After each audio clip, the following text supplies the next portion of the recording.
Good evening, televiewers. Welcome to this other edition of Prime Hour on my Media Prime. This evening, we are going to be looking at the second part of a topic we discussed already on Monday on my Media Prime TV, part 2 of the declining influence of France and Western interest in Africa. Looking at the options that have been presented to the continent described by many as dark, but also considered by many as the continent of the future. We're talking about Africa here. We are looking at the options that are going to be presented or have been presented already by both Russia and China. Are they better alternatives to what the likes of the US, Germany, Britain and France have been presenting to Africa for in centuries? We are discussing this with panelists. Two of them are in the house already. We are expecting one who should be caught in traffic. We are glad to have you with us once again this evening, our permanent consultant, Apostle Ambe Valentine. Yes, Mr. Leo, good evening. Happy to be here today. Good evening, Cameroonians. Good evening, my co-panelists, and welcome to today's edition of this wonderful program. We shall be talking if Russia and China are a better option. They are better devils. We also are in the company of Mwambo. Yes, Stephen, all the way from Boya, Southwest, our regional capital.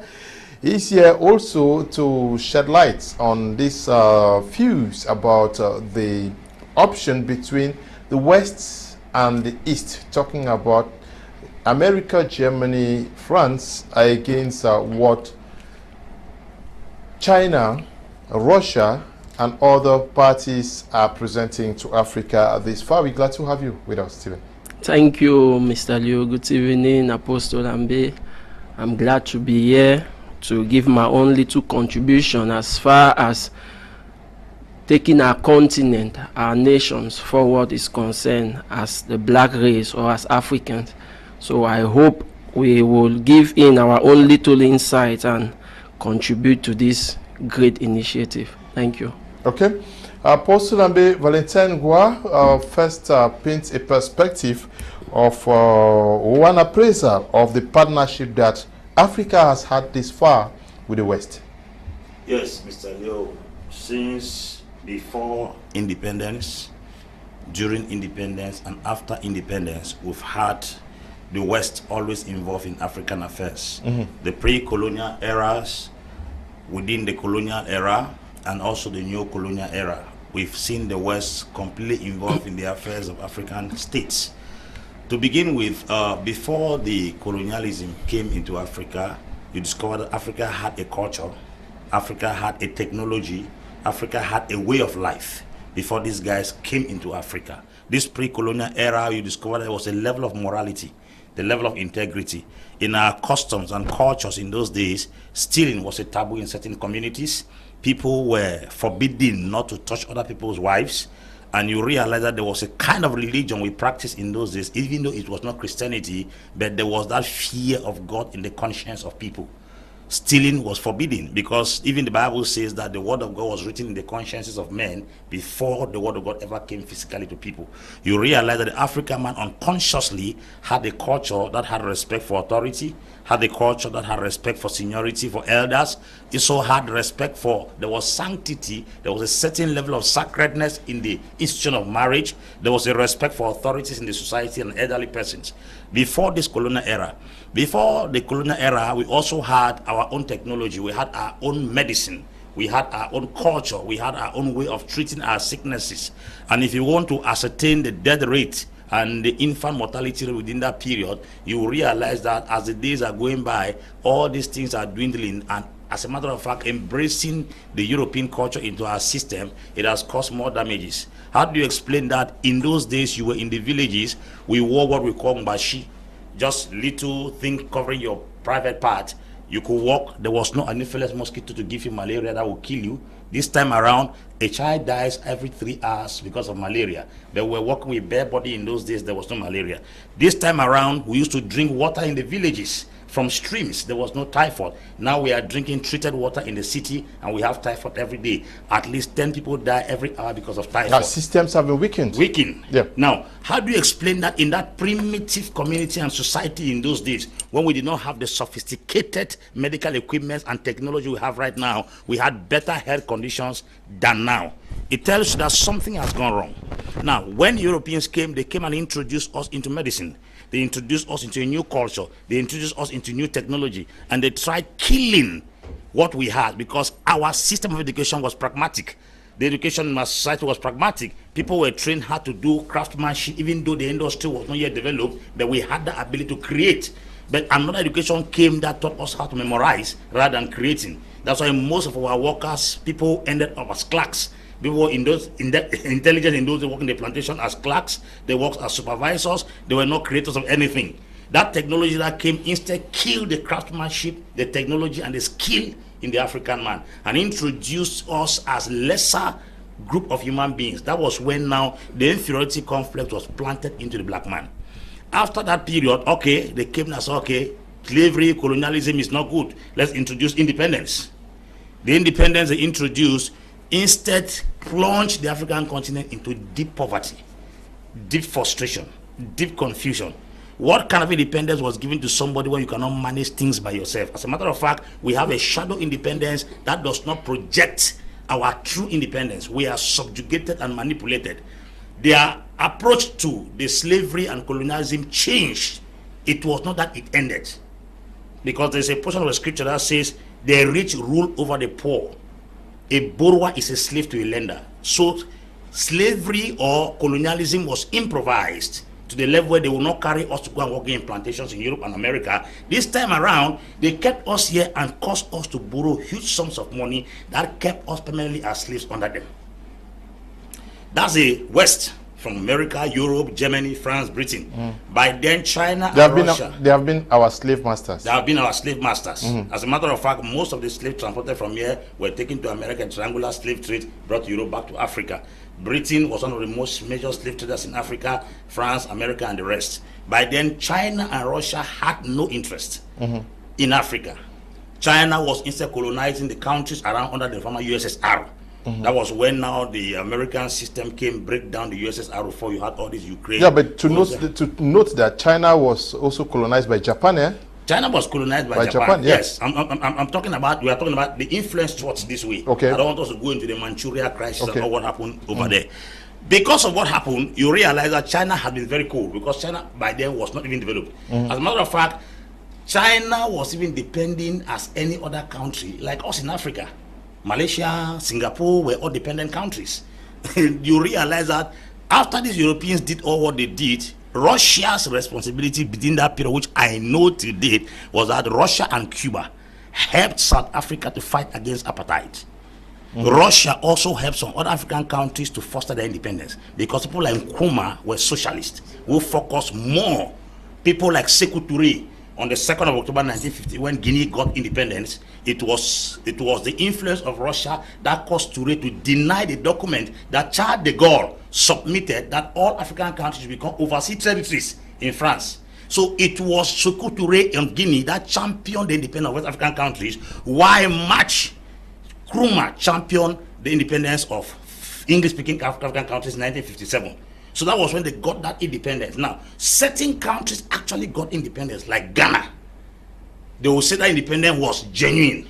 There's some other were just fictions called independence because puppets were given the responsibility to man responsibility over nations while they were still submitted to the authorities out of the country. So for that period of time, colonial treaties were signed in 1958. And if you go through these treaties, you will cry because those treaties are the reason why Africa is bleeding till date. Okay. You are praised that you have the same perspective like Apostle Ambe Valentine Ngwa of our relationship, partnership, collaboration, and work down a history with the West. Well, Mr. Leo, the history of Africa is a sad one. The history of the continent is a sad one. And I believe we are going into another era. I say that. I always say that Africa has gone through slavery and slave trade for the last 600 or so years. That's what I say. Because we left from slavery that took about 400 years, whereby able Africans were being carried and shipped away out of the continent to go and build the US, to build Europe, and we were treated as animals, worse than animals. And after 400 years, when they had a rethink, because I will not say they ended slavery and slave trade after 400 years, they did not. They improvised and brought what we call colonization. Now in colonization, they had to come here, and everything that we were going there to produce, work in the plantations, free labor and all of that, they forced us even here to do it. And they went further, brainwashing us to see them as superior beings, brainwashing us to see them as all-knowing. And then after the period of colonization, which took about 113 years or 110 years, for some countries in Africa, they now move to neocolonialism. And we are entering another era, because sad enough, we Africans have not learned. Or I would say our leadership, most African leaders have not learned, because what the white man does is that they calculate us 50 years from today, 20 years from today. They are far ahead of us. But we are supposed to be learning from the errors we made in the past, from the errors our forefathers made in the past.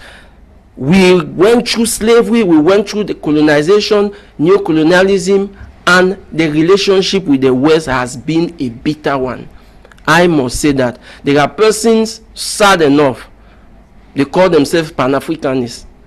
They are condemning what is happening to Africa, that it was orchestrated by the West. Thus, you have the US, you have France, you have the UK, you have Germany and the rest. But buying the narrative which another superpower is bringing towards us today in the name of Russia, I see them as the same people with the same objective.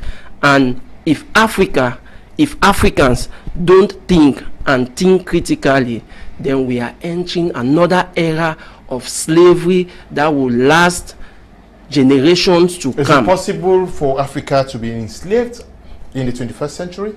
How possible is that? Mr. Leo, that is so very possible. I mean, so very possible. Because when we talk about slavery, we often think some 200, 300 years back, where they would tie persons and carry them to some other continent and force them to work with no pay. But today it's been modernized. By the way, we still have it going on. We saw images in Libya where Africans were traded like goods, like tomato. They were being placed and auctioned, and the world saw that. But we have another form of it through multinationals. They come here through contracts that they sign with our leaders. They sign those contracts, and most of them we don't know the real content. And because our leaders are so wicked and they are interested in themselves and their generation, their children, they sign contracts that will end up indebting us. We keep working. There is you look at our education, it's so down there. For over 100 years plus, Africa, we are not proud of making telephones. We still have to read and cram and recite things as though we are some 100 years behind. So we are still living that period of slavery and slave trade. Okay. We are still living it because of the realities on the ground, because of the debts that we have hanging on us, and those debts force that we are ready to make concessions which punish us and punish generations to come. So I still believe we are still living what we lived 400 years ago. Okay. Apostle Ambe Valentine Ngwa, let us look at our appraisal of our relationship with China since they started making inroads. They are actually established in Africa today. But so far down the road, how has it been? Mr. Leo, China is no solution to Africa. China is one of the worst things that Africa will experience in the years ahead. I'm going to give you at least 4 facts. First and foremost, China has an overgrown population that they do not have where to accommodate that population. Africa has virgin land. Africa has arable land for agriculture as well as space to accommodate people. China is envisaging Africa as a place that they will be able to accommodate their overflowing population, since Chinese can easily live in Africa comfortably. And that is China's projection. That's why you see their own approach to Africa is not colonialism. Colonialism actually is coming to Africa to sign treaties, negotiate, and put leaders in question, set up systems, then go back to their country where they control from there. China is not doing colonialism. China is doing buying over. Buying over is an advanced dimension of colonialism, which the colonialist does not live in his place of origin to rule overseas. He comes to dwell where he wants to control. The Europeans did not come to stay in Africa. They came here, set up structures like La Francophonie, Commonwealth, AU, and other structures, put them in place, and then put puppet leaders, while from Europe and America, their treaties and their agreements are controlling Africa. China is not doing that. As a matter of fact, China trades as a nation. China does not trade as individuals. The man who is selling shoe at Dutch there in Douala is selling under the Chinese government. He's not selling as an individual. But the French man that is selling somewhere around Tico, Douala, is selling his business. Now, China does not go into the market, number one, to sell products. China go to win the market. Win the market means they will gain 5 francs for each product and attract everybody towards their direction. Something happened with Jack Ma recently. Jack Ma was sued in China and he paid a sum of $10 million because Jack Ma violated an international law that made him almost a sole trader in almost every app in China. He created more apps and put his product in all the apps. So if you leave TikTok and you are going to Changchun, you will see meet Jack Ma. You leave Changchun, you are going to Ziting, you will meet Jack Ma. So Chinese government caught that. But that's the same thing China is doing. China is putting itself in different apps that is the same product with different names. So China is in Africa not just to colonize. China is in Africa to buy over Africa. That's the first thing. Number 2, Chinese in Africa, number 2, are buying lands. Europeans did not buy lands. If you come to Cameroon, you will not see former French buildings. You will see former German buildings. And even the companies from France that are operating here, they operate on rented structures. So because the Frenchman died out and is not interested to stay here, he's interested to extract and suck the community, then goes away. The Frenchman does not build infrastructure. The Frenchman comes to suck your resources and go away. China is not coming in that capacity. China is coming to create a space where you will discover that there can be a Chinese village in Africa. Chinatown. China has 20 police stations in South Africa to do what? To protect Chinese business. China has 4 generals in the Zambian army to protect what? The Chinese business. The mayor of Lusaka was once sanctioned by Edgar Lungu, who was the former president of Zambia, because a Chinese guy, a Zambian guy, entered into a Chinese restaurant with a Chinese lady to eat, and then the Chinese man chased the Zambian guy out of the restaurant. When the mayor of Lusaka spoke against the Chinese man, the president sanctioned and asked the mayor to apologize to a Chinese man in Zambia. That tells you the infiltration of China in Africa is not just coming as a colonialist. China is coming as a settler. So we cannot trust China. We can't. The next thing that China does is that China is not dealing with raw materials as Europeans do.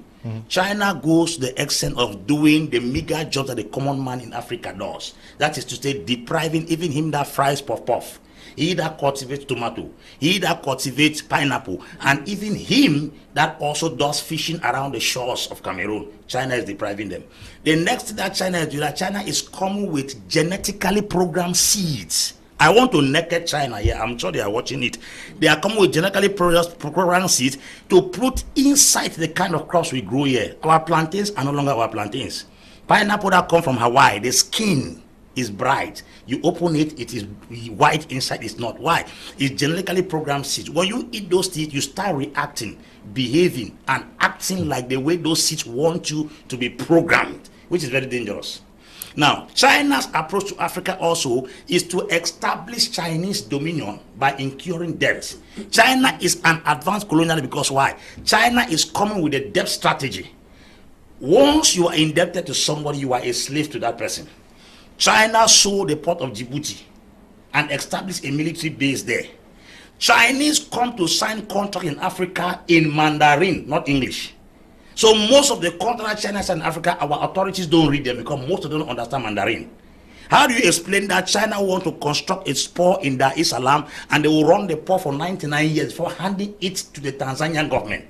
Now, this person who was the president, Jakaya Risha Kikwete, read those things and then signed it. Unfortunately, the thing was not complete before Magufuli came to power. Magufuli had to call somebody who understood Mandarin to read it. When he read it, he said only fools can sign such contracts. He annulled the contract. How can a Cameroonian who understands English and French fly to China to sign a contract in Mandarin? It tells you the kind of way we reason. Okay. I'm asking, in the 21st century, Mr. Liu, if our authorities who are learned can still be acting this way, there's something is wrong. Yeah, but Apostle Ambe seems to be too hard on China. Mwambo, don't you think that China may have also helped Africa better than what we experienced with the West? Mr. Liu, the West, just like China, has never and will never help Africa. That is one mistake we often make, to think that, okay, we now use roads that were constructed by China, and so China has helped us. The point is, we need to understand at what cost. What the Chinese government does, which Apostle was talking there, the debt trap diplomacy. That's, they give you monies which they know you will not be able to pay. And most of the Chinese loans, their percentage are usually between 3 and 4%, very high percentages to pay back, and the time given is usually very short, between 10 and 15 years for you to pay those loans. And what now does the Chinese government do? They give you these sums of money. You want to build a road, they will give you the money, they will loan you the money to build the road. So you will begin by paying an interest for the money they are giving you. Then they will go ahead to tell you that it's a Chinese company that will build the road. So when the Chinese company comes to build the road, they overprice it. A road that could cost 1 billion, they will tell you that they will do it for 3 billion. Yet you are unable to argue, to bargain, because you are still borrowing from them. So you need their money to have the road. And sadly, we have very corrupt officials who will even go as far as asking them to move the money to 4 billion so that they can have their own share of that money. Thus, we are supposed to pay loans which have very high interest rates, but the purpose for which the money was taken will be executed by a Chinese company. And sadly, in so many cases, the Chinese company is even responsible for the maintenance of those structures they have to do. So if you go, for example, they'll build a stadium with every infrastructure there, you cannot even maintain it. They are the ones who will even go as far as maintaining the infrastructure they have built, and you are supposed to pay. So you pay them for building, you pay for taking a loan from them, you pay for them to maintain the structure. And so you keep running into that circle of debt. And another thing that the Chinese government does, in most cases when they are giving loans, they actually ask the nation taking the loan to create an account which they have access to it. And so in many cases, because their main aim is to get natural resources from us, and they know those natural resources are very cheap. They are very cheap and very available. So they will come and they take those natural resources, but yet pay the monies of those resources into those accounts where they are managing. So they will tell you, we have given you this loan, we are creating this account, you'll be paying your loan into this account. Then they'll come later and ask you, we want to buy this, you have iron ore deposit, we need it. As they buy the minerals, they put into the account, and they keep enriching themselves, and then we are appreciating structures which keeps us enslaved, which keeps us into debt every day, and we are appreciating that the Chinese have helped us. No, they haven't helped us. Apostle Ambe Valentine, we know that Cameroon also suffers because of some of the debts that were taken through the structural adjustment programs that actually did not help us. How do you understand that you now say, because we are looking at what the West offered them, we took so much money from them, and now the Chinese are posing as better alternatives to what has been happening from the West?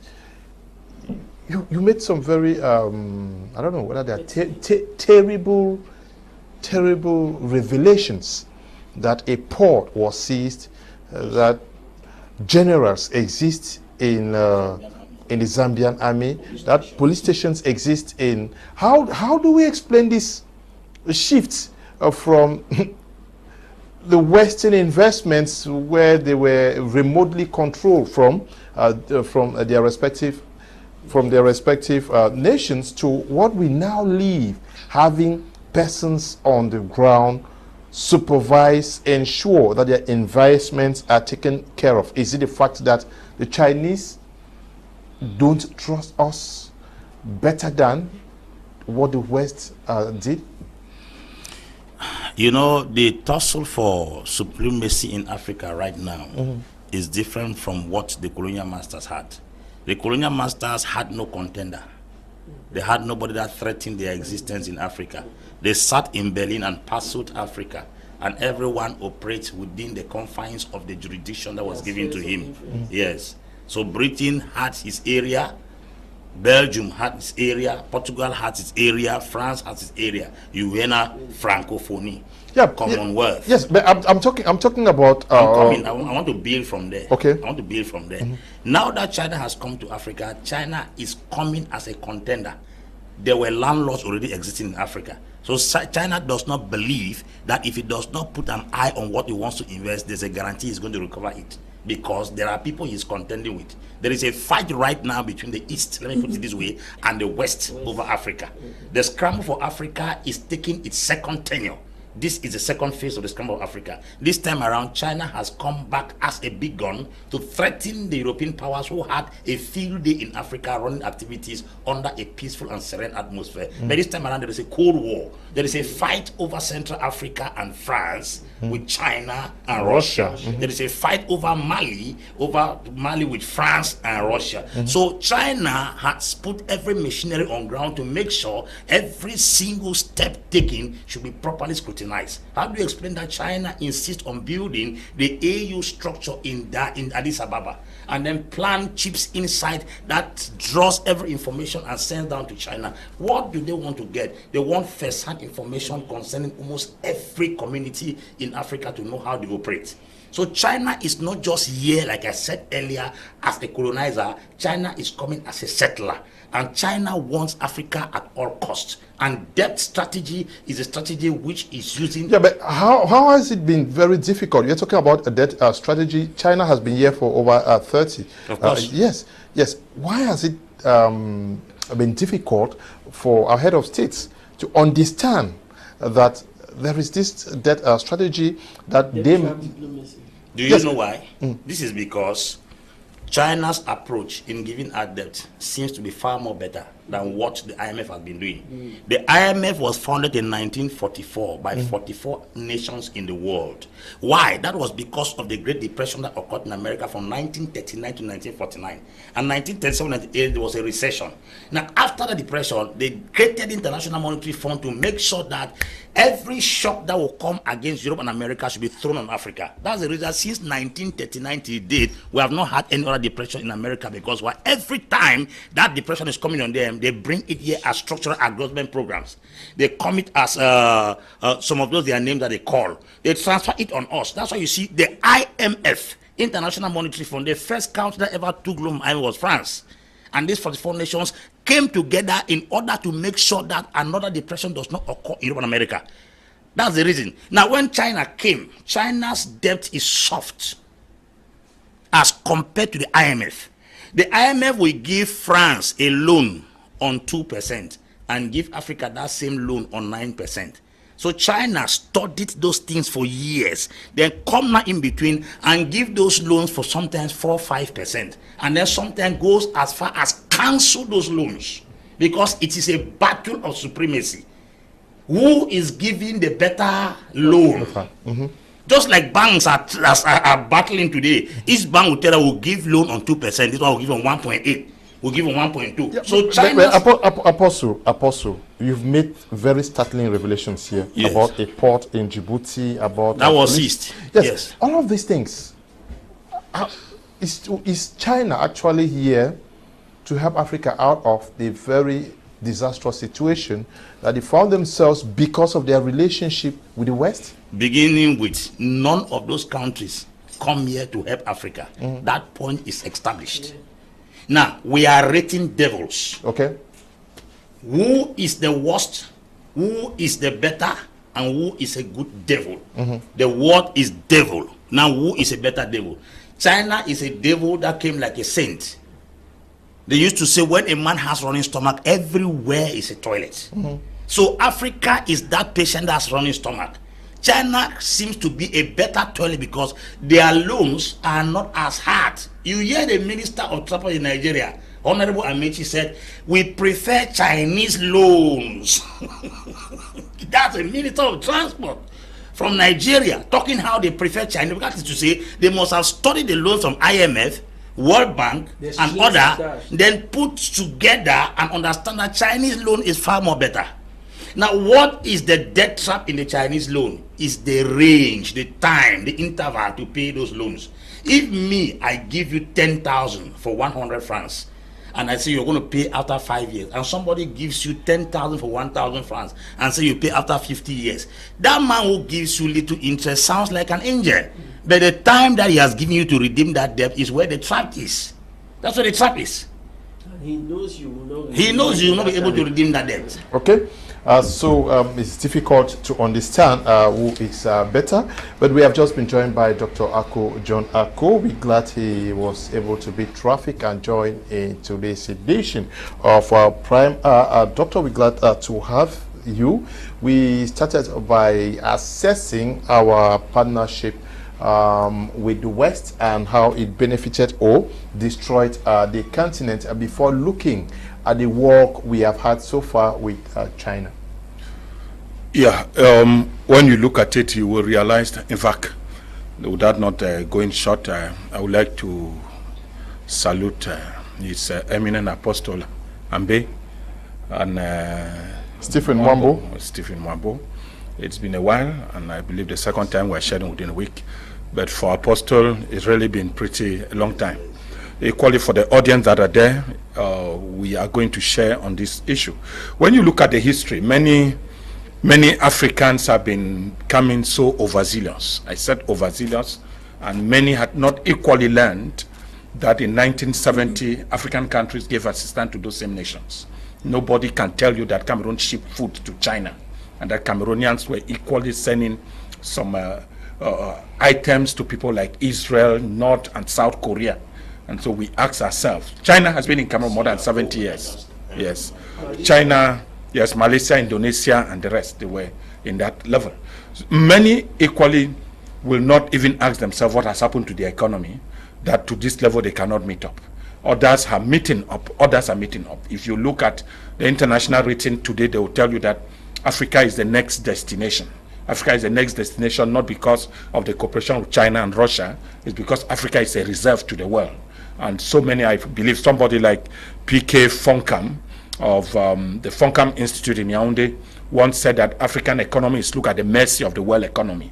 And if we are saying what we have here now, it is but correct. Now, with the Chinese coming in at the forefront now, it's because they have internally developed and they have equally studied Africa and know the way to approach Africa, approaching Africa from a South-South perspective, because we consider that the Western nations are in the northern part and they are more developed than us. If you look at the way the globe is divided, the next richest nation are found south of the globe. The very few, meaning Australia and New Zealand, you may talk, the rest are found in the north of the equator, and which means that all South countries, including those in the Asia, become South-South.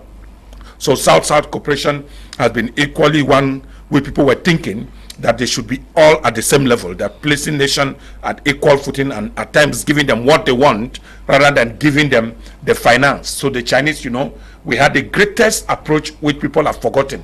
Equally was the approach we had with the Japanese. The Japanese came to Africa that better than giving you money, you tell them what you want. And so they give you the infrastructure, they give you the schools that you need, the roads, the bridges. They were constructed by Japanese engineers, and this equally became a reality.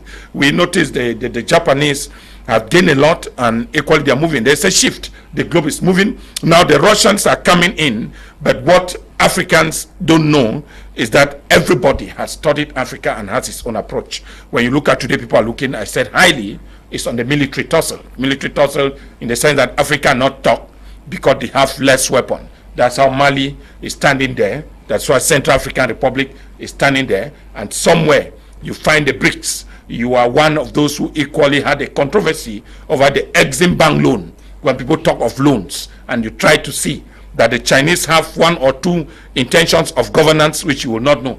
In China, it is the same for Africans. Until you grow old, you cannot hold a certain position. The Chinese hold that experience. Until you get of a particular age, you cannot hold a certain position. It is the same idea with the Russians. But now when you go to the Western nation, the possibility is that he who innovates better, even in the same company, has a latitude of becoming the next general manager or directorate. And so the best performance individual will have it all to himself. So now a lot of experiences in Africa today, how do we teach them how to fish? So you find somebody telling you that the West will prefer to give us fish, while the Chinese are telling you that it is better to teach them how to fish. But the thing which happens at the end, because we are still to see the Russians, a lot will tell you that the Russians coming to Africa, they come in with their military might. This was not the same approach of the Chinese. And many will tell you that the things that Africans were doing are now being performed by the same Chinese. And somebody will ask you, to what extent do you find an American selling cold water or bottled water in the streets of Douala or Yaoundé or maybe in Nairobi or in Lagos? It's funny, but these are the things now we see the Chinese selling shoes by the roadside. Issues you will not find with some of those foreign investment. There are certain positions that at least were reserved for the local population so that we tap. Even when we talk of the engineering side, we have Chinese road construction companies. When they come to Africa, they bring all their technocrats, and somewhere it means that even the agreement we were thinking that the contracts were better for the transfer of technology, knowledge, and intelligence, it is still a controversy under the same agreement. That's a question I want us to look at, technology transfer. How were the contracts drafted with companies from the West differently from what obtains with the Chinese? Because we saw when they were bringing water to Douala, almost everything was done by the Chinese, and the sports complex. Yeah, that is what they are saying. Everything. What's happening? Now, that's what I'm coming in. I'm telling you that what was presented even on televisions and the psychology that was instilled in African, that the Chinese have come to teach us how to fish. When you look at yourself today, I am still imagining that we all got it wrong. We got it wrong in the sense that you are at the Yaoundé conference center that was constructed in the 1980s. I said the Chinese still manage a technical department, meaning if there are no lights, they are the one to maintain. The sport complex in Yaoundé, which is about 10-15 years now, when you go there, the technical department still remain with the Chinese. When you look at a lot of other technical departments, I mean like the bridges, the technical part of the work, I mean even binding of wire is done by the Chinese. So we might finish constructing a bridge and no brain remains behind. After that, they dismantle their brain and move away with. Of which, in the contrary, yes, the development pattern was slow, but to somewhere we believe that there were Africans who were piloting and directorate generals of these foreign companies. The philosophy that was presented, like the Chinese and the Russians are doing now, is that they work with the mindset. The mindset of Africans are looking at China and Russia or the BRICS as the survival or the last fittest, that so we are going to get in here, we will be better off. So they have come to rescue us. And what we need to know, can you really sincerely tell us that an American still control a school built by American in Cameroon, or an American still control a bridge that was built by American in Cameroon? I'm still to see that. So somewhere we are conclusively at this extent of technology transfer. What is China doing? China is practicing presently what we call dumping. And to some people who have that brain of doing business with Chinese, you realize that they are one of the most skinny group of people we have. In the sense, a lot of local companies have disappeared. We can't even produce common bathing soap or toothpick, meaning the Chinese supply even salt. So we consume salt from China, we use bathing slippers from China, we use towels from China. All our homes are full with China. The worst, again, is that such materials are substandard, even though they will tell you that the highly qualified material are sent to Europeans because they can pay. But what becomes of the local industry? Is there a limit to what Africans can import from these new agreements of West, China, Russia, and even Brazil? To some extent, there is a fault somewhere. Africans are still to define their priorities. And if we don't know what we can produce and what we can take from them, it is going to be, I mean, a very huge holabalo, meaning we are completely finished. The foreign or future generation are going to be in trouble. Yes, we cited, we already painted the situation that we lived and are still living with Western partners, America, Germany, and maybe France. And today we're talking about China. Why did we fail to learn the lessons from the pitfalls that were found within the contracts that actually brought us with the West together? Mr. Liu, the problem we have is that we are trying to isolate a very vital part when it comes to the analysis of this issue. Okay. Even back then, during the slavery and slave trade era, there were Africans. In fact, Africans were the one holding their fellow Africans, tying them up and selling them over. So it was not just the West doing the trade. They came, they brought in their pay, and we caught our brothers and gave. Same thing during the colonial era. We have Africans who even up to today will tell you that era was better. So what these people actually do is that whenever they invade an area, they ensure that there are some people they can buy off and work with those people. So our leaders have not changed. They don't love the continent, they don't love their nations, they don't love their people. We have very few persons like Magufuli who did tremendous job in 5 years without borrowing a franc. Without borrowing a franc. Now we have these leaders in Africa. Some of them, like I was telling you, they are not even very interested in reading the clauses of what they are signing. They need the monies to live their lavish lifestyle, to keep themselves in power. They need to fuel the machine of the military to keep them there. They have to keep the party intact. So they are not concerned about the clauses. Apostle Ambe said it, that they sign contracts in Mandarin. That's a language, the Chinese, the language that dominates in China. They sign contract without, they don't want to know. You know, sometimes too, when you are desperate, you are like, you have a situation and maybe monies you had to manage that situation, you had used it for some other purpose. Or take for instance, you are keeping people's money and then you used it for personal purposes, and then a situation arises where that money now is needed. So wherever you can get, for whatever condition they give you at that moment, you just like you want to take and solve the issue at hand, forgetting that you are creating a bigger problem by collecting that money. So that's what happens with Africa and Africans. We have leaders who have never loved the continent, who don't love the people, who don't love the nation. They are not doing anything, because the truth of the matter is, even with the little monies that they take, that they receive from the West and even from China, work that should be done to even better the life of the people, they are not concerned about that. So their worry is about themselves. So China and the West, they keep passing over us, not because they are too intelligent, but because the people who are at the helm of power in our nation, negotiating with them, they have absolutely no concern about the continent.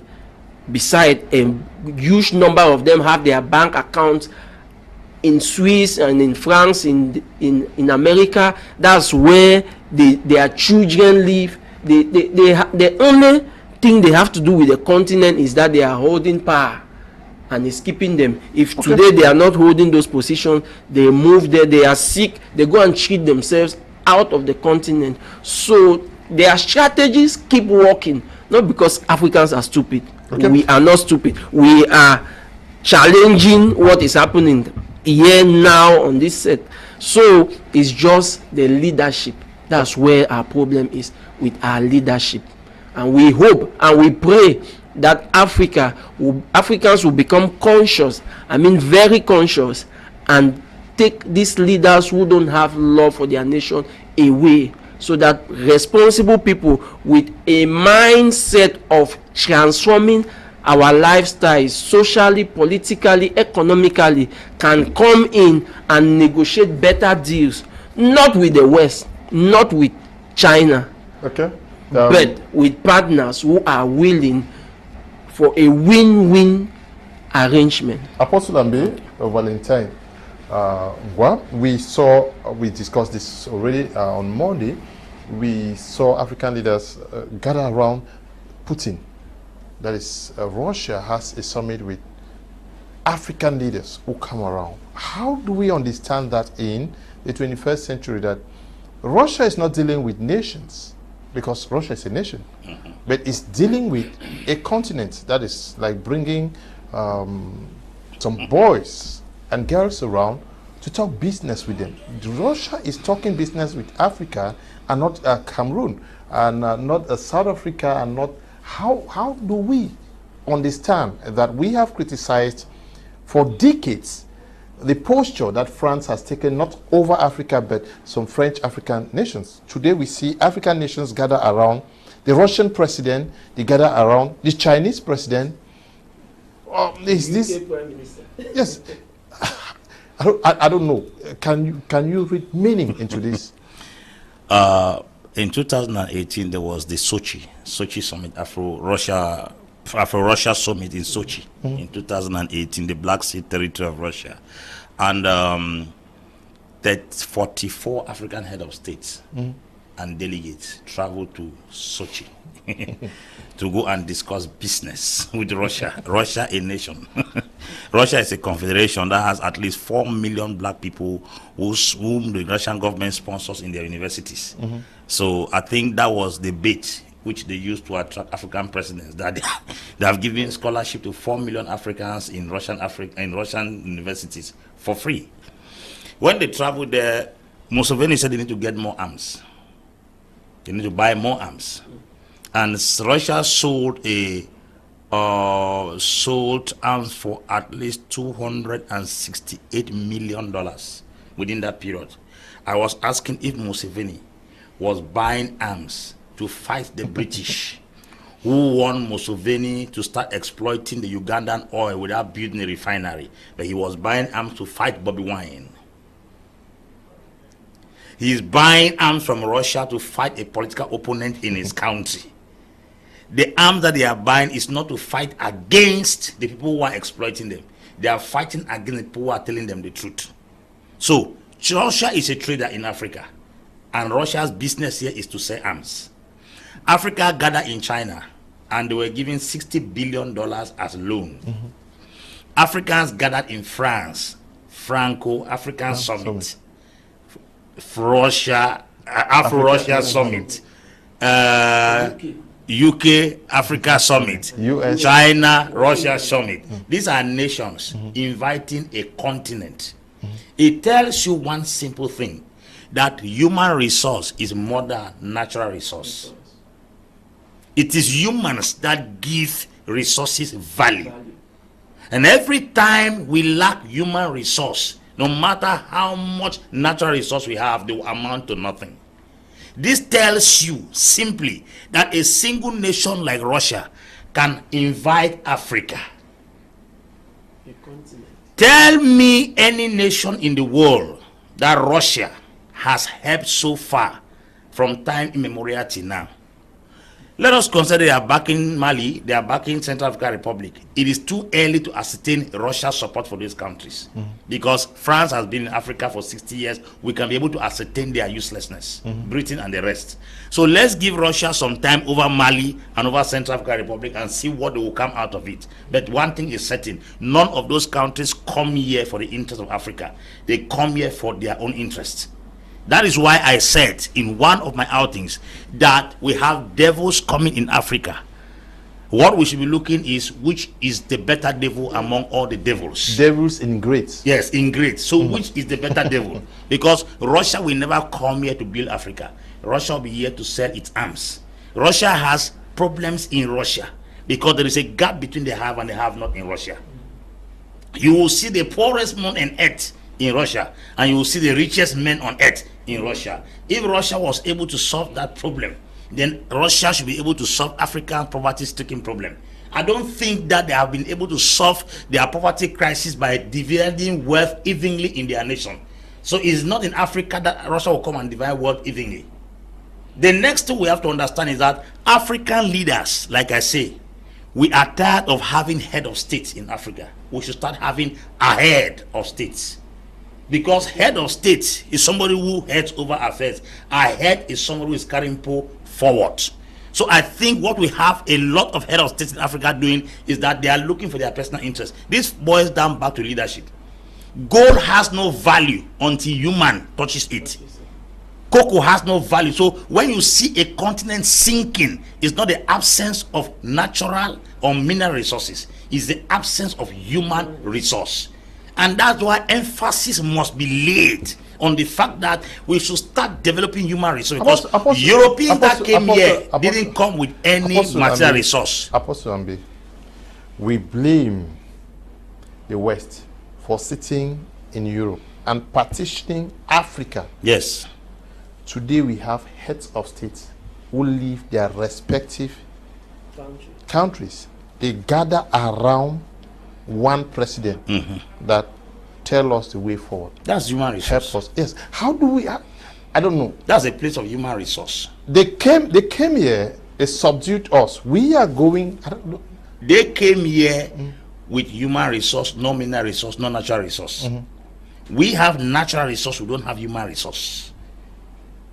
You may insult me for saying this, because if we had real minds in Africa leading this continent, we will not suffer.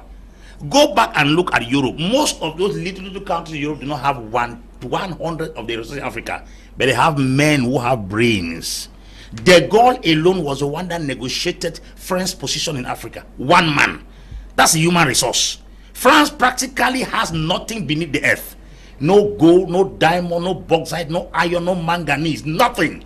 But they have men who can take their brain and transfer Africa to Europe. Instead, we have men that carry Africa to go and sell in Europe. So the problem here is not human, it's not financial resource or material resource or natural resource. We have human resource problem. Okay. Dr. John Ako, we've looked at the West, China. Can you assess what Russia has been able to bring to foster the development efforts in Africa since they started making inroads, because they're struggling to establish themselves already in some countries today? Yeah, somewhere for long, you will realize that a lot of Africans were not aware. But before Russia decided to come up now into the international politics of the race for Africa, because the scramble for Africa, the one that happened in the 18th and 17th century, there's a new scramble for the dynamics. Like Apostle Ambe just said, a lot of Africans have been to Russian schools. A lot have been trained there. They came back home with positive information that Russia has good schools. Somewhere, the whole world again have been admirers of military mights of Russians. A lot of Africans to have signed military agreement with Russian companies. You are hearing of the group Wagner. Wagner today is doing heavy work in Ukraine, which tend to be within the human resource part and technology, like Apostle Ambe said. Somewhere again, the Russians want to legitimize their use of force throughout the world. And so if they have to legitimize it, they need followers. Notwithstanding, you can imagine somebody like the USDP president or candidate, Prince Ekoso. He was in the last summit. Young African youths now are looking up to Russia to take alignment with the socialist policy. The socialist policy, Apostle Ambe will tell you, is that you cannot eat well when others have not eaten and have it to give your dogs when the common man has not eaten.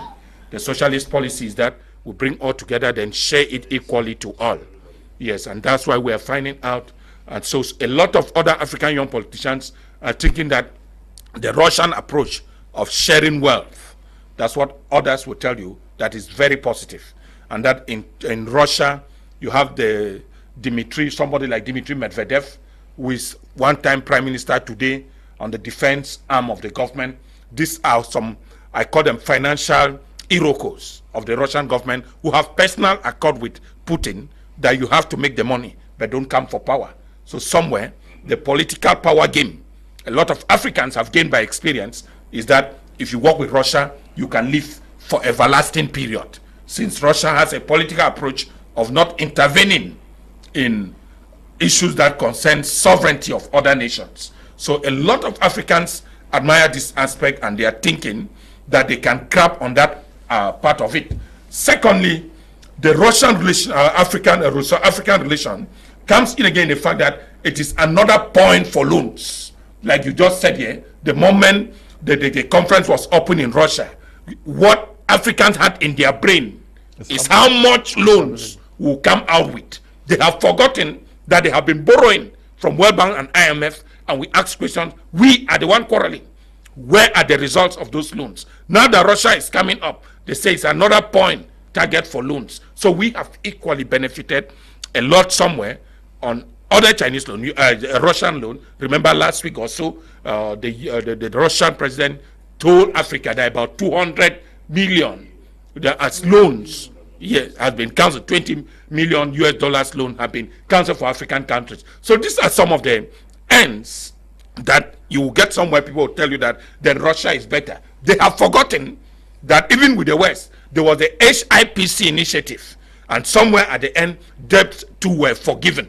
And so we have like sinners, and we have our gods who will forgive our sins. After borrowing for some time, you're unable to stabilize yourself. Russia too can forgive loans. And so we have a nation like Russia somewhere, politically, economically, and more, like I said, in the military arm of it. People like Mali and Central African Republic will be telling you that they are doing the best. We, as Africans, will know that the West scramble for Africa, like Apostle Ambe said here, is about the natural resources. There are no other two issues. And these guys are bringing their natural resources. You have 2,000 francs for a cock. You will not pay above 2,000 francs for the value of that cock. You need that cock. And the other person need 1.5. Now what we have is that we are unable to negotiate with the same Russian. When you look at the way Putin talks today, when African leaders, they sit like the chindas. You can imagine. It's like some people are submitted and somebody is at the top of the armchair. They simply listen. So when they said move west, they move. They were in Central Africa last week or this week that is ending. Maybe the next destination will be South Africa. And you see a lot of Africans telling you that Russia should come up again. We are not refusing. Should we take this as an opportunity? We might not be criticizing, because what we have there is that the hope and a lot of urge that we have is like Russia and China will finally take us to heaven. Well, we know very well ourselves, the demon in us, none of these people will create heaven in Africa, and that we need first to have love for one another. You are going a short while, he talked of John Pombe Magufuli for what he did within the short while, but we have presidents with special bank accounts in Europe. We have presidents who have been in power for 60 years, still going for medical consultations in Europe. We have leaders who have opened hotels, meaning you leave your own country, where it is still, like the Lebanese will tell you, that there's still a lot of wealth in Africa. Where we should create a restaurant in Africa, no, we create a restaurant in Europe. Where you should create a hotel in Africa, no, you create a hotel in Europe. Where you need to create farms in Africa, you want to create a farm in Europe. Just imagine such assets were to be created in Africa. Obviously, Africa will become the next destination. Okay. So a lot of this which we have had from Russia will tell you that we have a lot of greedy leaders in the name of presidents or head of states or head of governments. Hi, Mr. Leo, and greetings to your panelists. It is said that the devil you know is better than the angel you don't know. I think it's better for African leaders to work with the West, but insist that the trade agreement be revisited, like what Mr. Macron was doing recently in some African countries. This is coming from Ben Felix, writing from the United States of America. Good evening, Mr. Leo, and everyone, consultants. Thanks for very much for the eye-opening program. Just wish to ask if a consultant could help us young with a way out. Thank you. It's Emmanuel writing from Boya. Good evening, Mr. Liu. I'm very happy to hear Apostle Ambe change his stance on Russia. I remember his famous rant on this platform in support of Russia's invasion of Ukraine.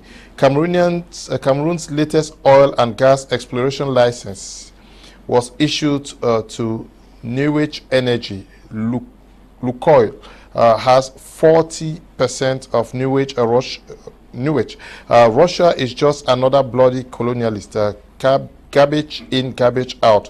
Quinty is writing from Yaoundé. Russia are here to sell their war hardware and instigate war for their better transactions.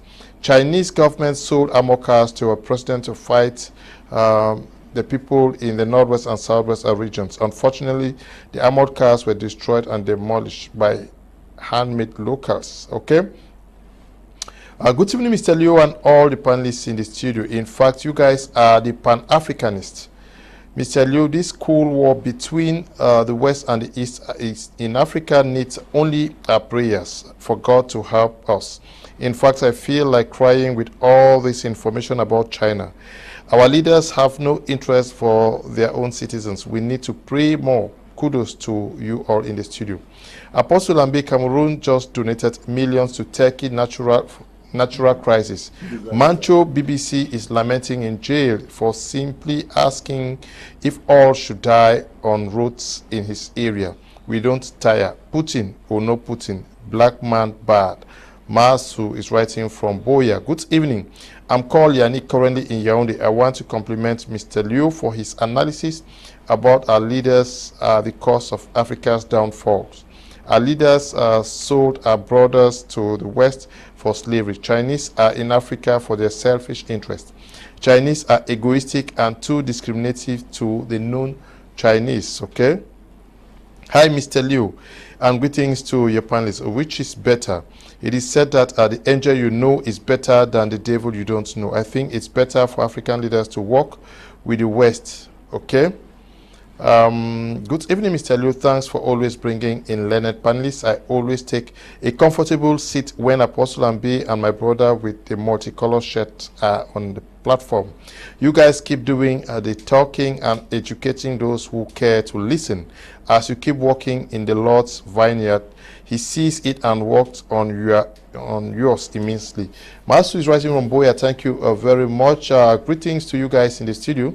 I'm Luis from Yaoundé, Aka Young Money. I greatly appreciate your talent on the topic. Please, where is Senior Barrister Ashu? Okay, he's fasting. Yes, he's fasting. I want us to comment a little bit. Apostle Ambe, I don't know whether we have all observed. We've seen fights in most mines. I don't know whether it's cobalt, it is gold, and mostly concerning Chinese. In the DRC, in Sierra Leone, in almost everywhere, where we were not used to this pattern because these multinationals have been existing here from the West for a very long time. Why is it recurrent with the Chinese companies? Mr. Liu, you have to understand that the primary interest of China coming to Africa was for natural resources. And when we talk of natural resources, we are not just talking about oil, where we know that China is the second consumer of oil in the world because of their population, their industries, but we are also talking of precious stones. We are talking about iron ore, we are talking about bauxite, we are talking about diamond. You know how much these mineral resources do serve the companies out there, the industries out there in China. So recently, we have to also understand that recently technology has advanced. Before, there was little technology to identify these minerals. But today, since technology has advanced and they have identified them and know the use of them, you take, for instance, with electric cars now, our cell phones, most of what they need to produce this is in Africa. So, and since Africa is a battleground, that's what I said, it has not changed. What happened in the colonial days, they are no longer here, the colonial masters are no longer here to whip people with whips to go and carry bauxite and diamond and dig gold in Ezeka, but they have their multinationals, they have their companies which are doing that. So there is that fight because those things are the essential raw materials for their industries over there, and they have to resell back to us. So having control of those mines is actually having control of the market in the future and now.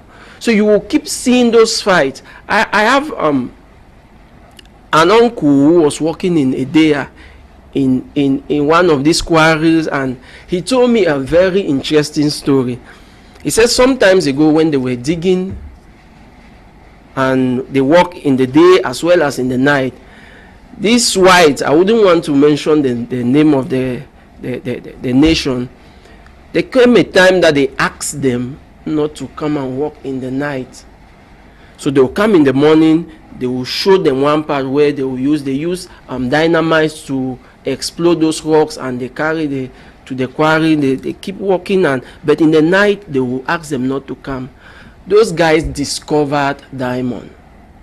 They had dug down about 60 meters and they discovered diamond. And they did the work in the night. They were the ones working. They were just digging that diamond and carrying. And after about 2 months, they closed the company and went.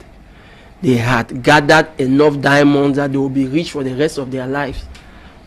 And they will go and bring other companies who will keep working. So we don't only have that. We have gold in the east. We have areas in the east where the Chinese went to dig roads.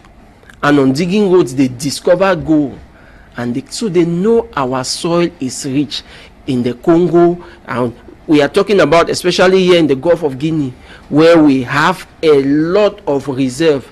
I want us to also remember that one of the reasons why the focus of Europe and the West, the US and the West, changed towards Africa is because they understood that in the Middle East it was becoming very expensive for them to exploit, because the people they had become aware of the exploitation of the white man.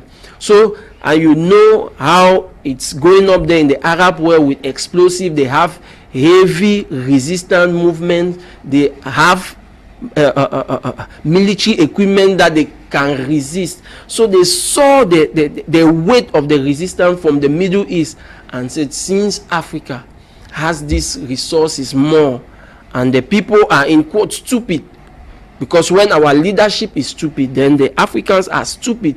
So they come here and they are scrambling over Africa, same like it happened in 1884, 1883, 1884. They are still scrambling for Africa because we have those resources, and they are partitioning Africa like a piece of cake, like Apostle Ambe said in the beginning. They are partitioning Africa and they are scrambling. Nations want to grab other nations, and the best way for them to do that is to support, because most of our nations still have dictators. Support them with the military, support them with equipment, fuel their military to help them remain at the helm of affairs. If you want to talk against them, the military is there to grind you down. And then another aspect is with regards to loans. They make monies available for you.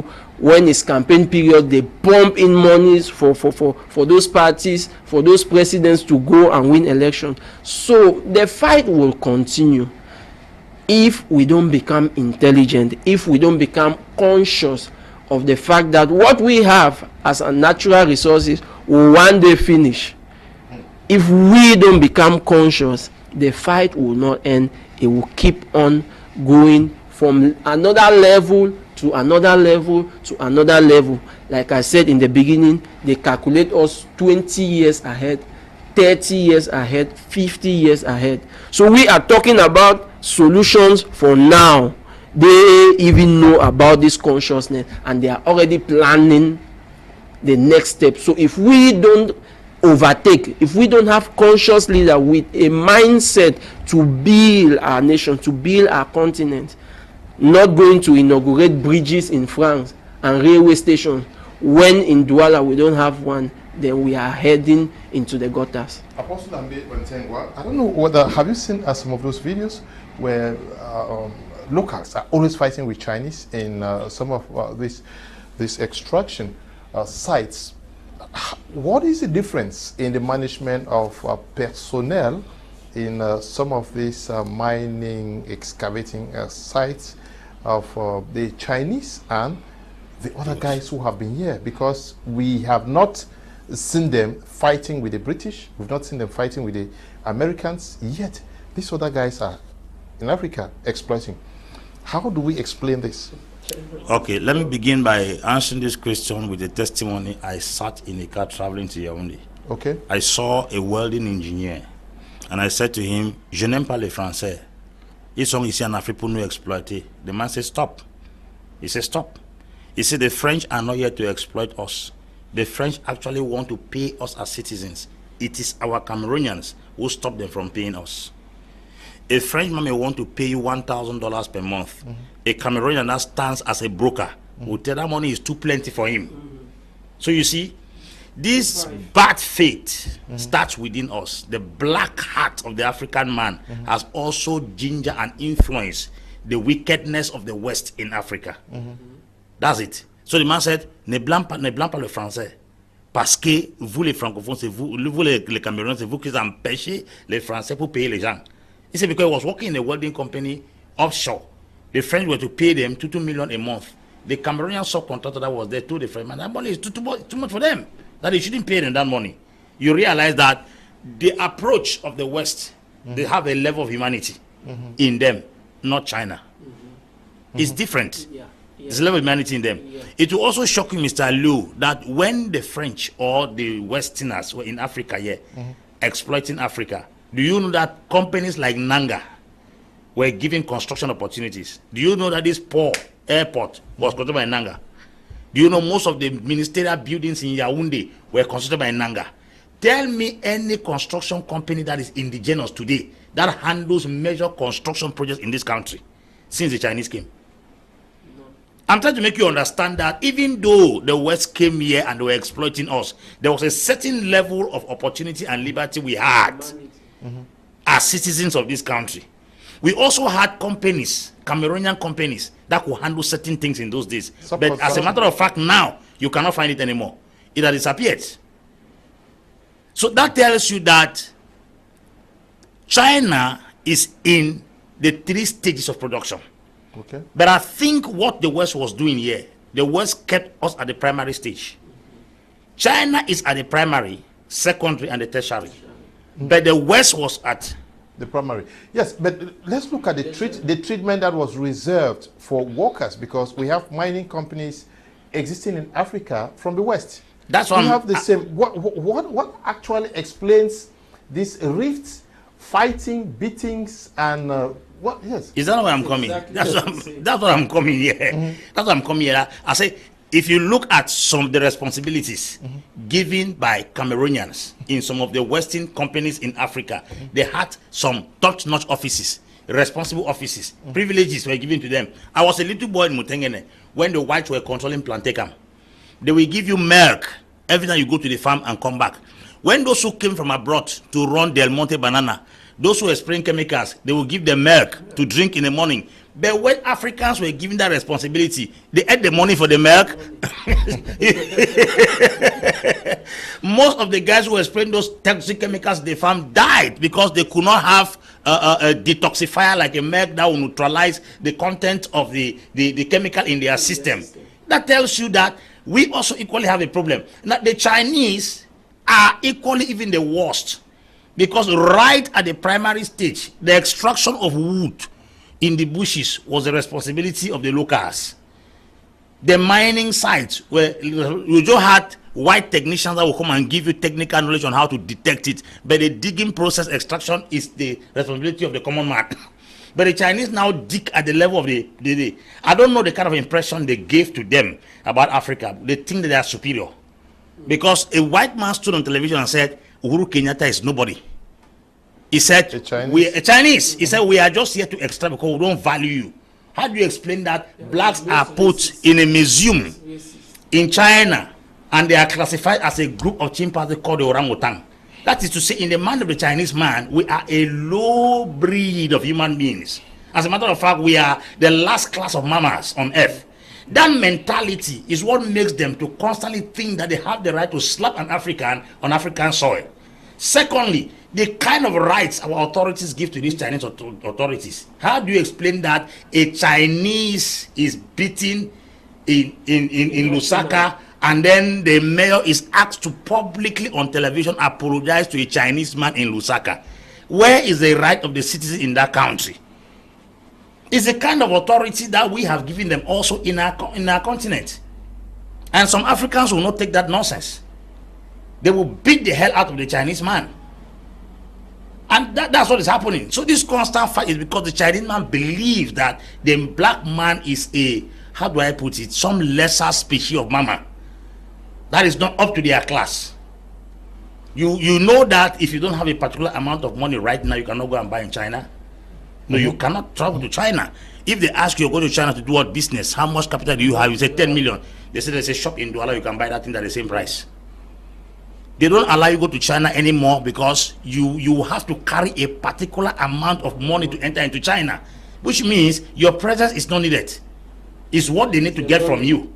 But that is not the case in Europe. That's not the case in America. Yes, is it? And for the young man who said that I was talking against Putin fighting Ukraine, I still stand. I have not changed. That's an argument on its own. Forget. Okay.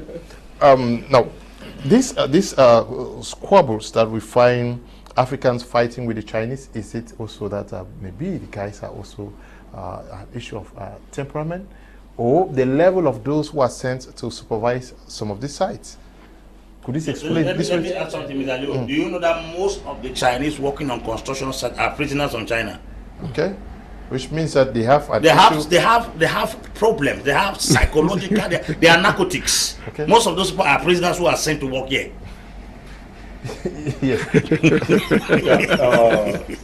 Mr. Liu, this comes now to summarize what we have been arguing: China, Russia, Asia, African relationship. When you move to the United States and Europe, I want you to know that in Europe and America, they don't send back any type of person to Africa. They don't just pick people. China bring us laborers, yes, bring on mechanics, bring a group of people, unsorted group of people. I have been with them. You see somebody with a very dirty trouser, very dry buttocks, but he's the one controlling Africans. You even look, they smoke. I mean, a summary of what you will never really find in the character of those in the West working in Africa. Secondly, what we need to know, that Americans and Europeans, in the mentality of the labor market, payment for labor, anytime their company is abroad, they pay you according to the labor code of their foreign country. They don't even pay you according to the laws of the country where they are. Thirdly, there are a lot of Western agencies investigating the activities of their companies in Africa, out throughout the world. Nobody could even imagine that a company like Glencoe was under investigation. You can imagine that. That the information given by Glencoe was not given by African, or Glencoe activities in Africa was not given by Africans, was given by foreigners. In multilateral corporations, which are owned by Europeans and Americans in Africa, you will hear them telling you that their pay slip is in dollars, that they give them 1 hour for $25. Ask about those who work with the Chinese, whether they even know the Chinese currency. So which means somewhere the school of thoughts are different. And the human rights index between these two nations, where I might not like to get deeply into what China is doing in China, the Chinese are doing in China within the Chinese themselves. The infight in China, there are regions in China where people are looked upon as outcasts. Yes. There are regions in China where a particular group of persons are not supposed to live within that group. So government forcefully abduct and carry you to another area, and they don't even want you to even know where you are coming from. We have been watching that. And even the treatment reserved for Africans during the COVID, right back in China, a lot of Africans came back than the others we observed in Europe and America. Why in America and Europe, even blacks benefited from presidential largesse, a common package. Trump signed some envelopes for everybody that has an identity as an American. Yes, no, we are just saying that within certain instances, when it comes to pay, why will Africans not fight? Look at the conditions of work. We need to carry on investigation, and you will see the person controlling Africa. That very person, they smoke very well, and then they want to talk back to you. And when you talk, they always look at you as you have no power to talk back. Yes, we love the example of people like Paul Kagame. I believe in one instance, it asked the Chinese to leave immediately. Excommunicated. That we don't train dogs in Africa. You cannot come to Africans and you benefit from all, and you want to suppress an African not to talk. Things which you don't do in China. Do you know it is difficult for you to convince a Chinese lady to follow you to Africa? You need to take human strength and energy. But you have forgotten that on the other side, our brothers bring us a lot of American women and American girls and European girls to Africa. We know that. That is part of cultural diversification, which others don't have. And that principle of human liberty, which Europe has enshrined in all, where many African leaders don't love. Because in every loan you go to America, you find somewhere that they tell you human right. Every loan you go to Europe, there is an aspect of human right. When you go to China, they are now engulfed by their principle of non-interference. And so you can kill all. We are giving you weapons. Fight. I'm telling you, I have not seen where Cameroon signed a convention with America as the Anglophone crisis was going on. I've not seen where they have signed a convention with Britain on this aspect. But all conventions signed with China and Russia were public.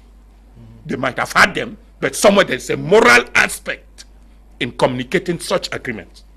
With China, it is not open to show that they are with you and they will not come to criticize. No. We are at the level of the United Nations. Please let me come. Cameroon is fighting in between. Africans are fighting in Ethiopia. We fight in Central African Republic. I'm still to see where Russia have even tabled a complaint that the killing in the Congo Democratic is too much. Let the United Nations talk about it. And then how do you expect Chinese to treat us in Africa when they don't even value the life we have? Okay. Yes, it will be interesting to note the Chinese and Russian positions with respect to the ongoing Anglophone crisis, like what we've had from the U.S. Senate and Congress, as well as the European Parliament. Yes, but Russia, when you look at what Russia has, what can Russia actually offer Africa? Mr. Liu, Africa is a source of raw material and a market for the West and the East. Yeah, but the Wagner Group is in Central African Republic to ensure that there is peace. They are helping. I'm coming. And is that for free? We also need to look at international relations here when it comes to geopolitics. You have these nations, like in Africa, you have military bases. The French have their bases. You know how the Germany was defeated with the First and Second World War. They have those bases here to spy, to help them in case, because they are always thinking of wars and wars. That's their lifestyle. So Africa to Russia is a market to sell arms, and is an area where he too needs those bases, military bases, because they are important minerals that they need to manufacture their weapons. They need it from Africa. And positioning themselves in places like Mali, positioning themselves in places like the Central African Republic, in Somalia and the rest, is to give them an upper hand in the you know what is happening in Ukraine. They don't want NATO to come closer to them. It's the same thing that is happening in Africa. They see us as a market to sell their weapons. I just want to add about what Dr. Ako was talking with relations to the West, that they are a bit, there is some degree of humanity in the way they treat. I want to say that I don't see a difference between both of those parties. That's China, Russia, and the West. The West had done things far terrible than what China is doing to us today. During the slave trade period, and even during colonialism, where we had countries like King Leopold cutting off the hands of Africans, giving terrible treatment to Africa. So they are trying to buy themselves, to portray themselves to us like they are good, they have concern for Africans. But I don't think that's the case. The problem is that Africans have become very conscious of what they were doing in Africa and what they keep doing. So they want to portray themselves as the good ones, so that we should see China and the rest as the bad ones. If they are not treating us poorly in labor, they are treating us poorly with what we consume. Some of the medicines they send here, we don't even know the health, whether it's healthy for our bodies. Some of the food stuff they send to us, we don't know whether it's healthy for our bodies. They have their own area where they treat us poorly. Yeah, but the problem with the Chinese, but when you say you don't know whether it's healthy for our bodies, we have the Ministry of Health, we have other structures that are, we don't have the capacity to check. We are supposed to. Yes, because it's also alarming for you to assert that we do not know the quality of what we are consuming when we know that structures exist in this country to ensure the quality of what is consumed by Cameroonians.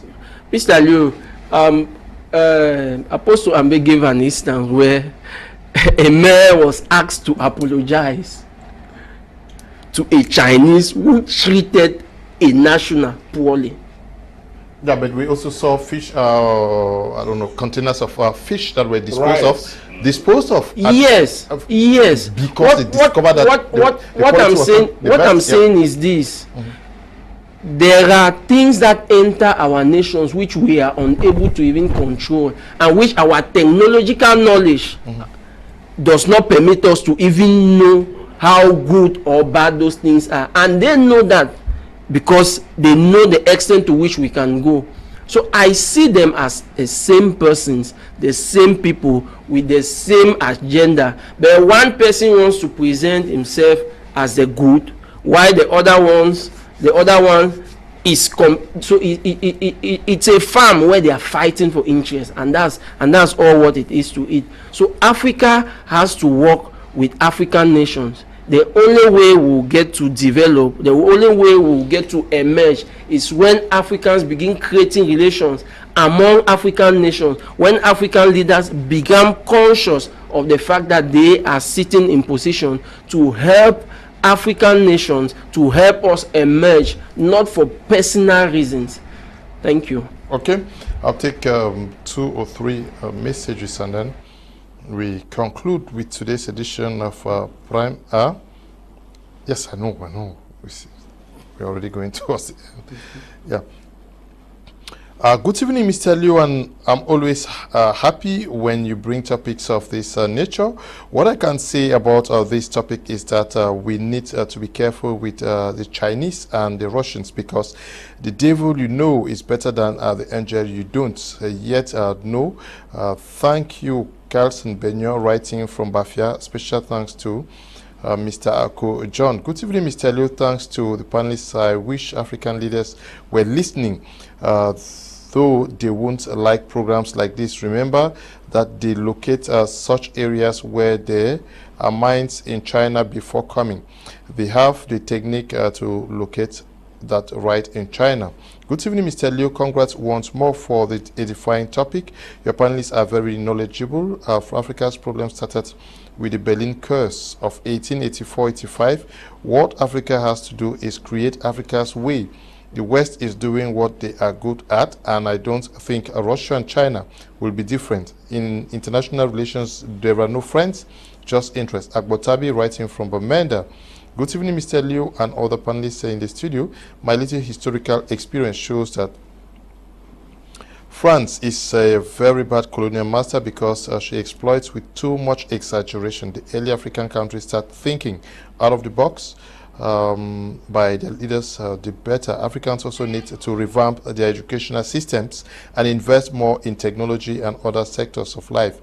How can a fertile country in Africa like Cameroon be importing rice? Okay. Good evening, Mr. Liu. I'm enjoying the program. Noel is writing from Douala. More grace to all of you in the studio for the great job. These are the finest brains we have in Africa. Congrats, Dr. Aku, Apostle Ambe Valentine. You are too much. I seal and cover you all with the precious blood of Jesus Christ. Fusi Valentine is writing from West region. Good evening, Mr. Liu. Please know that if you keep on with such a sensitive topic and with such sensitive panel members, it will not cause anything for the leaders in the West, China, Russia, or the USA to ask your government of your country to ban such an educative program. You are exposing their anus and that's of their pets. Chene Pius is writing from Mwambo in Bafut. Good evening, Mr. Liu. You are really a Pan-Africanist. Africa is like a beautiful prostitute who has all the marital potentials but since been deceived by some men and now cannot self-develop as a single mother but has decided to die in prostitution. Derek is writing from Bomenda. Good evening, Mr. Kum. What a nice topic today. Any partner to Africa that can't fight against the dictators and corrupt governance is not acceptable. How many Africans have free liberty in China and Russia like in USA? Coming to sell guns without human development is another was to kill Africans. In fact, they are coming for exploitation. They even wish to burn out Africa to resettle their excess population. Here, Felix is writing from Bomenda. Good evening, fellow gentlemen. I will say and continue to say it that the problem of Africa is coming from weak institutions. If these institutions can be given the power which they should have, then I assure you Africa will take the lead. Mr. Fon is writing from Douala. Good evening, Mr. Kum. Why must we hope on other countries to manage our resources and our leaders invest stolen money in different countries? Why our own countries is still in the state of a 19th century country Okay, good evening, Mr. Liu. Thank you for bringing very educative programs. Always, I am one of your favorite fans. I strongly believe that China is one of the worst things that have happened to us. Today, there are no more coins because our greedy custom officers allow them to transport almost all the coins we have, and the common man is now suffering. Marcel Okana is writing from Chang. Good evening, Mr. Liu, great apostle. Ambe, for me, our main problem in this Africa are our own African brothers. I say so because even where I work here in Bonaberi, our own brothers who are accompanying higher positions are the ones stopping the Lebanese from paying us well. Each time they want to add our salaries, our own brothers will stop them. Our problems our own brothers. Ismail is writing from Bonaberi. Good evening, Mr. Liu and the entire panelists. We are only talking about China, Russia, and Europe. We forget that our leaders are prepared to sell our countries even to the Arab world. Few months back, there are some Arabic princes from the United Arab Emirates and Qatar that came to sign an agreement with the Cameroon government to build some structures in Cameroon. These are also some of the countries that Cameroon government gave loans to in the 70s. I am ashamed of Africa. Theodore Mengot writing from Yaoundé. Good evening, Mr. Liu. A good topic tonight. I enjoy those panelists. Please help me with Dr. Ako's number. Good evening, Mr. Liu. China and Russia are the real people Africans can work with. See only China's first trade deal with them, and things are cheap like bikes, buckets, cell phones, etc. We switch off from the West. Janvier. Reverend Ambe has the best analysis. Thank you, Reverend. I really confirm that Mr. Ako is saying about pay slip about the Chinese. They pay small and will labor you more than what you earn. Good evening, Mr. Liu. I think Chinese are the devils in the disguise. They are coming to Africa to occupy every piece of land. There was once a time I heard the Chinese government sends thousands of their women in Cameroon, and the Chinese government was willing a huge sum of amount to everyone who gets married to them. No, this information is false. The West want us to be gays and lesbians. This is one of the reasons why Africans is in support of the BRICS. Ayafo Ephraim, writing from ground zero. Russia, China like water, the West like fire. Okay, Apostle Ambe Valentine Angwa, when you look at the way our leaders have operated with the West, and today they are going with China, and some persons are already hinting with the Arab world, because there are businesses that are also ongoing with Turkey and a host of other Arab nations. What should be our priority today as Africans? I think it's high time we stopped leaning on others. It is high time we start looking from within. The greatness of a seat is within the seat, it's not in the future. The greatness of a continent is within its people, it's not outside. Because I believe that Europe is what it is today because the people in Europe had potential men. They developed their country. America is what it is today. There are countries that have come from behind, like China, that came from nowhere. India, that came from nowhere. Singapore, that came from nowhere. Malaysia, that came from nowhere. They are now breaking forth from all angles, not because they went somewhere to do something, but because they began looking within themselves. Look at the way Singapore rose. It was the contribution of a single leader that came up with very rigorous policies and set in motion. Singapore doesn't have the kind of resources we have, mineral resources as we talk, but they had a great human resource. I think we have those human resources in Africa that we are not exploiting. And if we don't get back home to look what we have in this continent and how they can benefit us, we keep rushing outside. There is nobody coming from outside to solve our problems here. And there is nobody that can be passionate to solve problems in Africa like Africans. There is nobody that can be genuine solving African problems like Africans. There cannot be somebody that can have interest in Africa like an African. And nobody can work for Africa without payment like an African. I can tell you, all these things I'm mentioning are things that only Africans can do. No matter how kind a white man may look like, they will always work for their interest.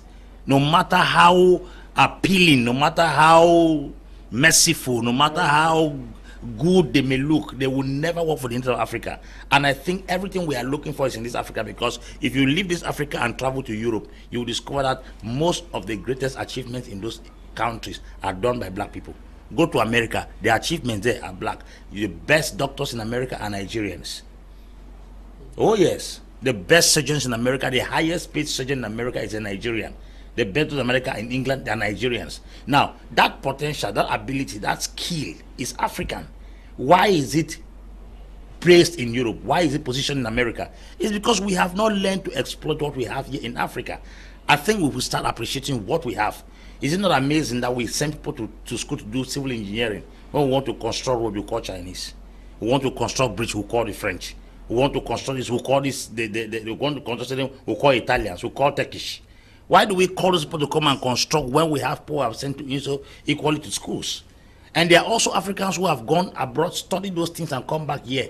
They created companies, we don't see trust in the skill they gathered over there and brought here. So I think nobody can love, benefit or grow Africa more than Africans. And the only person that can work in Africa sacrificially to see Africa grow are Africans.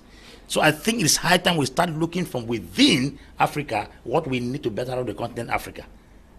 Yes, looking from within Africa, do we look at the leadership and trusting and promoting, just believing in what we do? Yeah, one of the things we have seen of recent, I will tell you that Kagame of Rwanda, Tanzania, when you have seen what happened in Kenya, even the recent uprising that almost kept the country on a standing 1 week how it was handled. When you look at Nigeria, even though a lot of criticisms, Ghana, the Ghanaian example, Africans can copy, we equally somewhere, we have the South African example, which means that strengthening African relationship is one. But what becomes of where some people think that the nation belongs to them and that after them the nation will disappear. I'm talking of more of the Francophone African states. I'm talking of what is happening presently in Cote d'Ivoire, where the prime minister that he was supposed to replace was, in fact, we don't know. People say he died, and the person who said was unable to stand decided to stand for the election. We are talking of country like Central African Republic. We are talking of the situation in Chad, where the father was assassinated and the son took over. We are talking of Gabon. We're talking situation in Togo. We have a more pleading other situation in Congo of Denis Sassou Nguesso. We are talking of the situation in Cameroon, where people have become eternal leaders and thinking that after them, the life of Cameroon will not matter. But I thank God that we need to believe that time and change remains constant, that no matter what we do, there is a need for the new curriculum in Africa to address particularly the economic and political way forward of the continent. A lot of studies and school theoretical classes are still teaching you American, British, and French history. People are not teaching African governance. Everybody is supposed to be aware that power or governance is for everybody and that everybody is capable of ruling.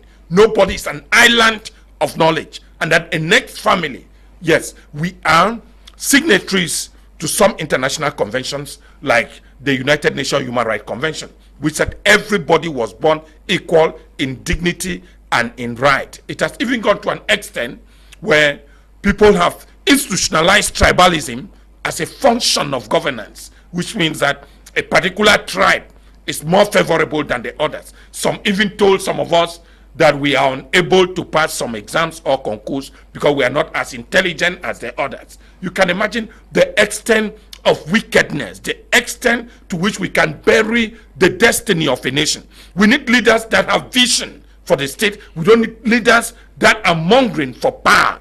Power to stay on, to grip on the army, grip on the police, grip on the judiciary, and at the end, the common man is living under intimidation and continuous fear. Will Africa overcome this? It is possible to be on a strike. I mean, like we're saying in Kenya, that after 2 or 3 days, those who are arrested, everybody is released. But when people who had intention just to march are kept in prison for 5, 6, 4 years, what is the reason? For what danger? When we look at, we're talking of the situation like Bancho BBC, in a governance where options are not made. Somebody simply marching is in prison. Those who use guns are now at liberty and praising the ruling party and making the government feel that what they did for them was proper. Who is more of a demon? We need governance teachings, we need human rights lessons, we need economic lessons. One thing that has killed Africans, again, is that nobody is intelligent except the leader.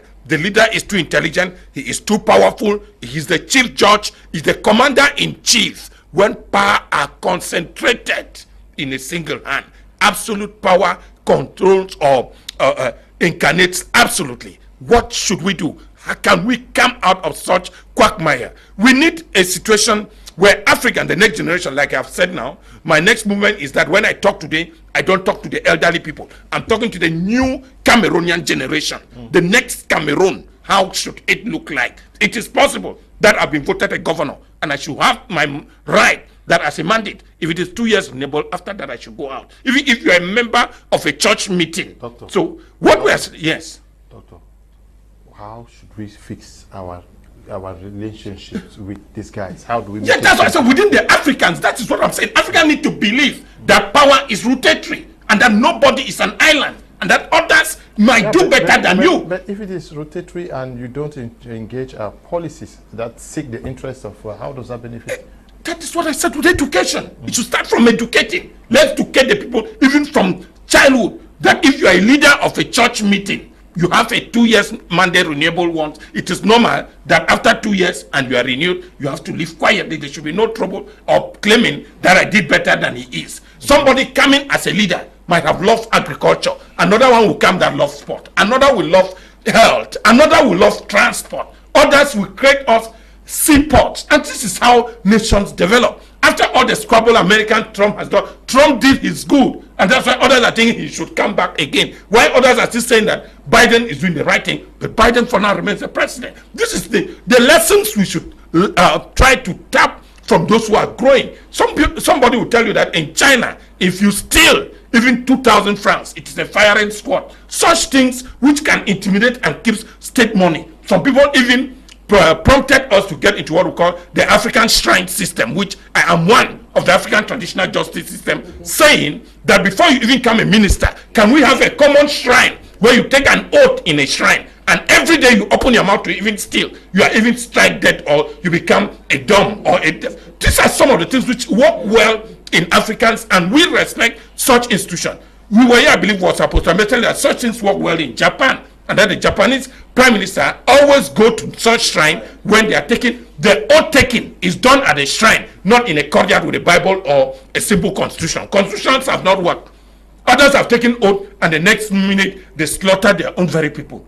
So we need a shift in the whole mechanism. Can Africans have their own a school for African studies? When you go to America, you find universities for African studies. You come in Africa, we are learning French studies. To fix what? We are unable to fix. We are learning Americans when they are starting to come and manage us. And so the Chinese had brought their own approach, which is different with the American approach, which was done in school. We need to study ourselves to know what we want, how to do it, and when to do it. Yep. Someone raised this issue during our last edition, the first part of this program, on declining influence of the West, France in particular, and whether alternatives could be presented from Russia and better alternatives from Russia and China, but raised a very fundamental issue that has to do with the African indigenous language. That something like Swahili, we have the Lingala, we have the Douala, a language that are not taught across African schools. But today we are already embracing, yes, we are already embracing Chinese. And what future for Africa? Mr. Liu, I think that sometimes what we as Africans, we have as a problem is that we always tend to focus on trivial issues. I call that a very trivial issue. If you consider what the continent has gone through over 500 or 600 years. Sitting here, I'm speaking in English. If I should start talking in Bakwiri, doctor here will not understand me, even though he is my in-law. he will not understand what I'm saying. You will not understand, and we will be like the people who were scattered after the Tower of Babel. Are you not speaking English because you learnt it, and that if the Swahili was adopted as an African language, we all would have learnt it and communicate using it? That would be good. But is that what we should target at the moment? Okay, because if we want to choose, for instance, Swahili, well, there will be Cameroonians who will tell you that why are you going to choose Swahili when we are here? You cannot say we should learn Douala or we should learn another language. Yeah, but in schools, in secondary schools, they study Italian, I don't know, it's Latin, yes, Espanol, Allemagne, and yes. We all study all the even there, you still find leadership. I think Africa will only develop through and by the diaspora, African diaspora. We have our brothers and sisters in Europe who are doing so well in the area of agriculture, in the area of education, in the area of science and technology, engineering, in the medicine field. There are so many of them there, but guess what? Many of them will not even want to come back here. Whereas they can give those services for free, but they don't want to come back here because of the leadership. Because when they will come here, they want to talk. The freedom of speech is not even there. The freedom of expression is not there. They want to build businesses. Their businesses are being torpedoed because they don't want them there, because they know they have gone outside and learned. So they will come and topple the governments that are in place. So they don't even want them. But if we have leadership, even the Chinese that we are talking about, is the Chinese diaspora that made China, or is making China what China is today. And even Europe and the West is the diaspora through those multinationals that come here and exploit and take back the wealth into those nations and build the nation. And thirdly, we have to prioritize trade among us African nations. Now take for instance, we are talking about building a relationship with China. When Cameroonians are being chased away from Equatorial Guinea, for instance, they don't want them there. When you go to Nigeria to do trade in Nigeria, before you leave Ekok, Manfi, the border there, I mean, you are exhausted. You become sick. That you are willing to go and buy from Cameroon to go and sell to Nigeria, or buy from Nigeria to come to Cameroon. You have the custom people. In fact, a white man will come there and do business and pass freely, but you, an African who wants to do business, you feel like you made an error taking that decision.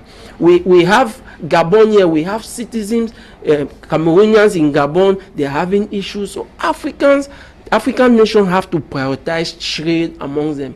It's not enough talking about the free trade agreement. No, it's not talking about it. It's the practice.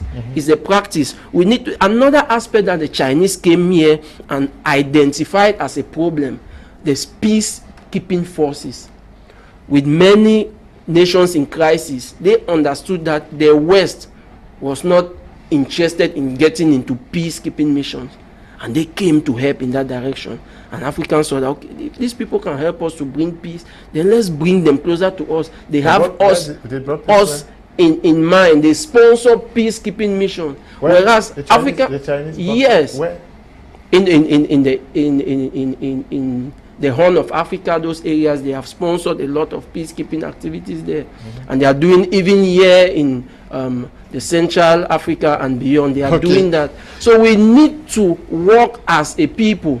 We have crisis. Cameroon sent over 1,000 plus soldiers in Central Africa. Those are initiatives that we want to see more. We want to see African nations trading amongst themselves. We don't want to only hear that there is free trade agreement, whereas to move and do business freely in Equatorial Guinea is impossible. To move and do business in Kenya is impossible. But those Chinese and the white can easily do that. So it's about leadership, it's about the diaspora, and it's about integration. It's about leadership, it's about integration. We hope that the lessons have been learned and the message went through. We want to thank you, Apostle Ambe Valentine for accepting our invitation to be a part of today's edition of Prime Hour. Yes, thank you, Mr. Liu. Let me remind viewers that our annual convention starts next week, Wednesday, the 19th of April 2023. Record breakers. We're inviting you in our church auditorium and Serud Bunaberi. Be a part of this program and you will never regret it. Okay.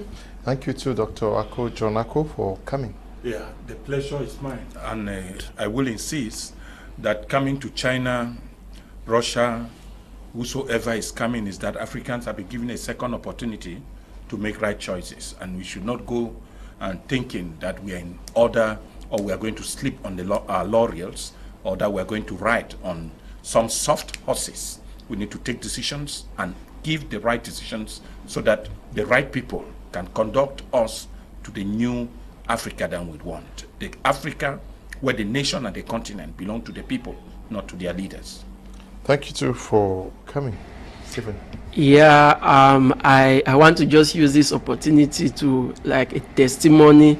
Yesterday, I left OIC. I took a taxi to come down to Muliko, where I live, and unfortunately, when we were descending the Bunduma Hill, the driver noticed he had no brakes. So in an attempt and the confusion to try to go back to Ewane, and he instead of the car, and we were flying down Santa Barbara, practically flying down, and God did a miracle. I don't know how, but we turned and entered through Santa Barbara, and no car was coming up. We met one Honda Jeep, which it was destroyed really badly. I hit my head, my shoulder, there were wounds, but we thank God that we came out alive, and I'm glad that I could be here today. Thank you. We thank God for that testimony. He's always good and merciful, ready to save us at any time when we trust completely